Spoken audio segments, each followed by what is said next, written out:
Oh, Mary. How do you feel about duck? You can't do you say like it duck? enough. Some people are having duck today. Not this kind.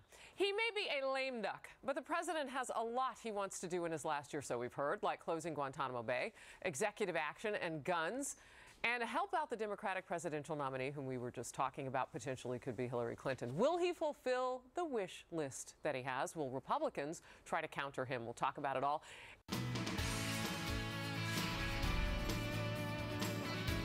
Well, Merry Christmas, everybody. Well, the president now facing the final year of his term and his last State of the Union address. It's scheduled for January 12th, I should say, and the White House says that Mr. Obama will deliver a, quote, non-traditional address, more of a conversation with the American people than policy pitches. The White House also releasing something of a 2016 to-do list, including closing the prison at Guantanamo Bay, executive action on guns, getting Congress to sign off on the trade agreement known as TPP, criminal justice reform, and of course, a la Jay-Z, visiting Cuba, hitting the campaign trail for the Democratic nominee, and moving ahead with clean power initiatives and climate change implementation. Wow, that's quite a wish list, Peter. And the reason that he doesn't have to do policy pitches at the State of the Union is he's just going to use executive action and circumvent Congress. Yeah, that's incredible. And so it's going to be non-traditional. He says it's going to be a conversation. Well, conversation takes listening, so it will be non-traditional because he's never listened to anything anyone said. He gave an interview at NPR this week, and they said, well, you know, there's a lot of people have problems with the change you brought about in America. And so he went to the race card immediately and talked about being the first African-American president. And I understand racism. I've seen it here in New York City in elected leaders. But that's not the reason he's having such a hard problem. The reason he's having such a tough problem is because a lot of Americans say you're on the wrong path. Mm-hmm. And then on terror, what's he going to say on terror? He was asked about terror this week, and he said, well, listen, I agree with the Justice Department. Domestic terrorism, non-Islamic terrorism is as big or as bigger a problem than foreign terrorism. Mm-hmm. So for a guy who's got his priorities so wrong, I want to hear what this conversation's about. I think it's going to be one-sided. He's going to be talking at us. I was going to say it's going to be more of a man-in-the-mirror moment for the president. He doesn't really care what anyone has to say. He doesn't care whether they stand up and clap for him or not. Yeah. And I don't expect to change. I do expect, though, we better buckle up this next year. Oh, we better. And it's interesting to look at the lists that we just had up on the screen, and you look at how many things the president is opposite the American people on. American people don't want more gun control. For the first time ever in the history of the country, Americans believe that gun rights should be protected over more gun control at this point. The American people do not want Gitmo closed, and the president is still doing that.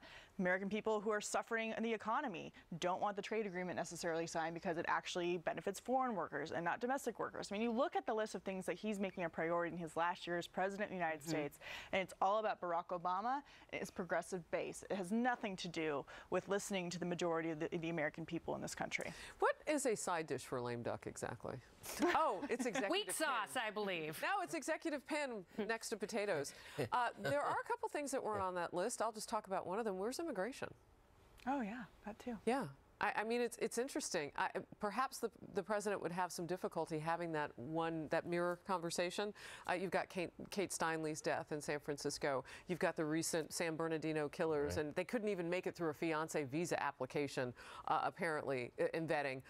You've got the whole idea of how many refugees are we going to let in from the Syrian war, how many are we not. We've seen some changing numbers. I'd love to hear what the conversation on that would be. In fact, as citizens, can we add to his to-do list? Are we allowed to do that? Yeah, I think those issues, at least immigration and foreign policy, I think they're very, very challenging for President Obama Kennedy. I mean, I think even though they're important legacy items for him, you know, the withdrawal out of Iraq and immigration reform, I don't think he wins his legacy by making that the hallmark of these next couple months. So he's going to do what he can do to placate the base, but also benefit himself, because those other two issues really don't help him. No, I mean, I agree with him on trade. You know, we want to certainly encourage free trade because free trade lifts people out of poverty across the globe. That's one thing I will give him credit for that. Criminal justice reform, this is a bipartisan issue, and if he does it smart, if he does it right, the country will be in a better place. The rest of it is hogwash dipped in malarkey. I'm sorry to use such strong language on such a beautiful day,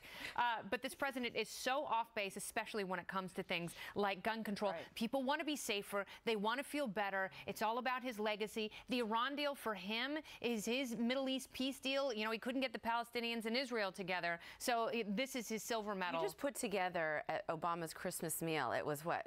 Lame duck with weak sauce and hogwash dipped in malarkey. An executive pan with potatoes. And I would Yummy. The executive What are we pan washing it shaped out down of with? real food, like a Elf wedding on a cake. shelf year for the president this year. Yeah, his policies are mostly imaginary.